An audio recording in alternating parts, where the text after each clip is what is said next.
I think a lot of younger writers, newer writers will focus on one thing, like their big idea or their big script, and they'll keep rewriting it and they'll keep tweaking it and they'll keep fine-tuning it, and they're not working on other things.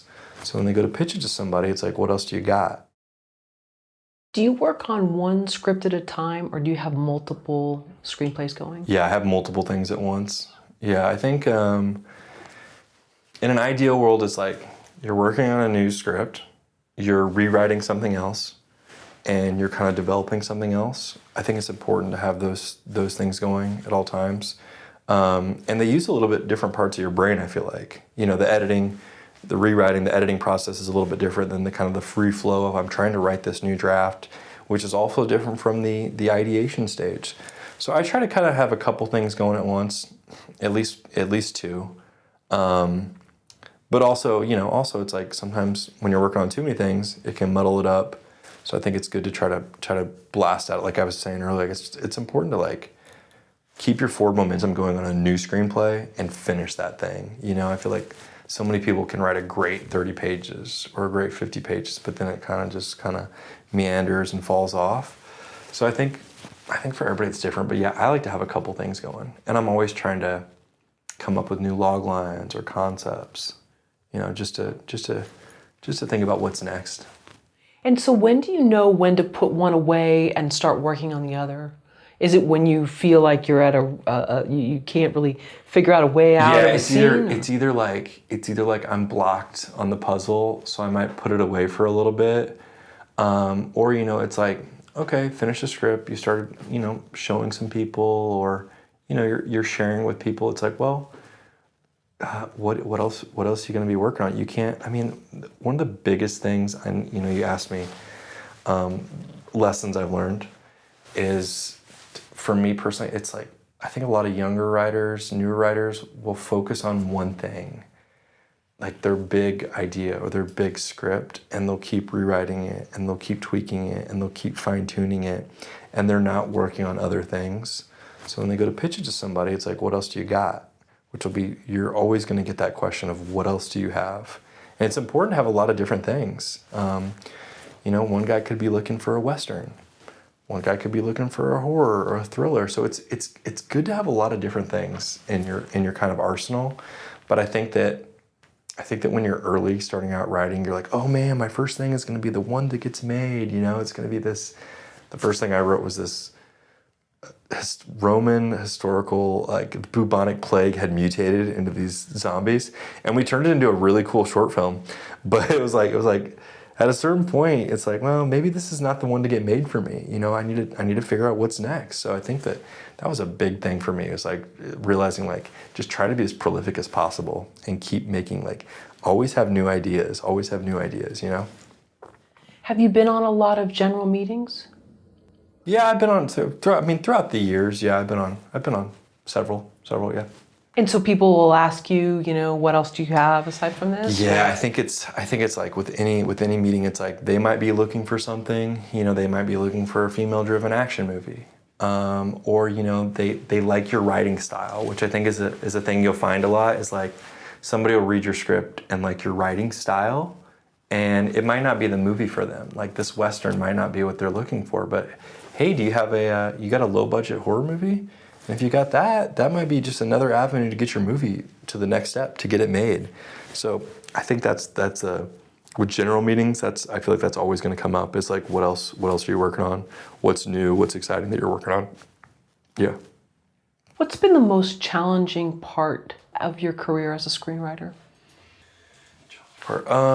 Well, I think there's the challenges of the actual screenwriting process, which is on the page, and like I said, sometimes is a tough puzzle to figure out and can be frustrating on its own.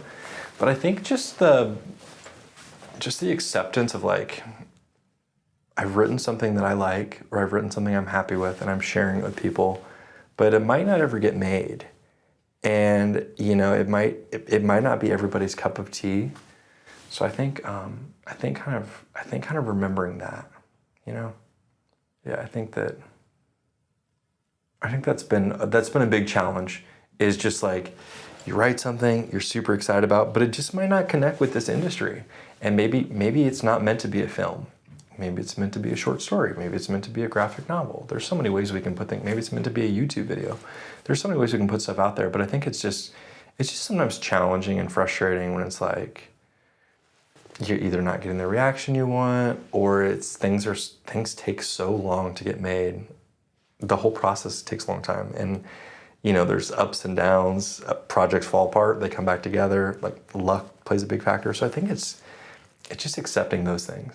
That you might be a good writer, you might be a solid writer, and you just might not get your movie made for a long time. Yeah. And is that something that when you did make that sort of decision in your mind that, you know what, I think my direction is I want to be a screenwriter, I'm going to come out to LA, that you didn't realize how long things took, or you knew you were practical? I think people tell you and you don't, I think people tell you and you don't always believe it, because there's so many there are so many stories of people having these overnight hits, which do happen.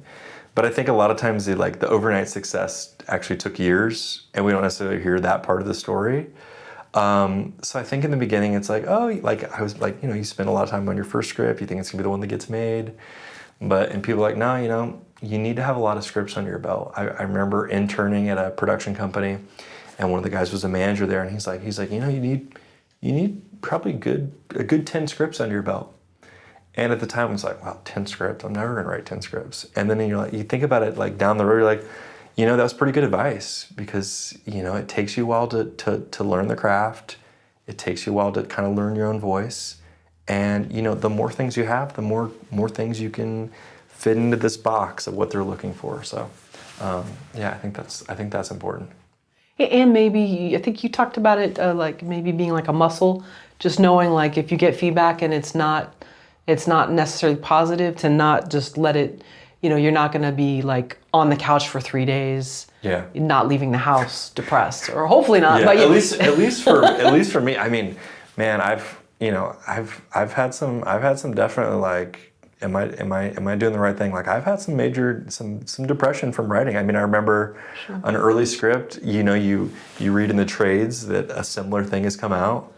And that happens so many times, especially with people who do a lot of historical stuff or adapting things. It's like somebody else made the same thing. So that's always pretty soul crushing when you find out there is a similar script or a similar project out there, because that's just part of it. That's part of the zeitgeist. Right. Or there's unique ideas, incredibly unique ideas that no one's ever thought of, are very hard. So there is probably going to be something similar out there. So those ways are soul crushing. But again, that's just it's just a tough industry, and you just got to accept a lot of these things, that you're not going to get every project made, that things are going to fall apart, and that's all part of it. Yeah, that's all part of the journey, unfortunately. Yeah, maybe each one hurts a little less, and then you can just kind of rebound faster. Yeah, it's kind of like a muscle. It's like building up a little bit of a bicep, or a thicker skin. Right. And with the whole, the way of looking at it like a muscle, I think that's for a lot of things with screenwriting. I mean, I think it was Jerry Seinfeld who had a calendar where he checked an X on every day he wrote, just to keep that momentum going. And I think the more you write, the more you stay in the groove, the more things are going to flow, and you're going to be better at it. You're going to get better at it. The more, it's like you said, working your biceps, they're going to get bigger. The more you write, the more scripts you read, the more scenes you work on making better, the more conflict you can figure out, you're going to get better. Yeah. What are some key skills you think that every screenwriter should have? Key skills. Besides being able to type. Patience, troubleshooting, because scripts are sometimes like a puzzle, figuring that out. A skill that I think we don't always think about, but we definitely need, is to be, as tough as it can be sometimes, is to put ourselves out there and try to be outgoing. Meeting people. It's definitely an industry where it's important to meet people, and network, even though it can be painful to us as writers and being sometimes more introverted. That's something we definitely have to work on, whether it's putting on a little bit of a mask and putting on that fake armor that we are confident. I think those are all good skills to have. But patience, I think, is an important one. And being open to feedback, I think, is important. Yeah. And just like we talked about earlier, that you learn to kind Yeah. of how to maybe categorize the Yeah. notes. And Yeah, and I think when it comes to the actual like craft of screenwriting, you know, reading scripts that have gotten made is important. Reading scripts that sold on the market to kind of and familiarizing yourself with how the scripts look on the page, the voice of the writer, how they attack the dialogue, how they do their scene descriptions. I think just having like an open mind to learning and to getting better is really important with writing, because there's so many little ways we can get better, or we can always be learning from somebody, whether it's a film that got made or something that's similar to yours. Like, how did they do this? So I think that having an open mind is a really important thing too.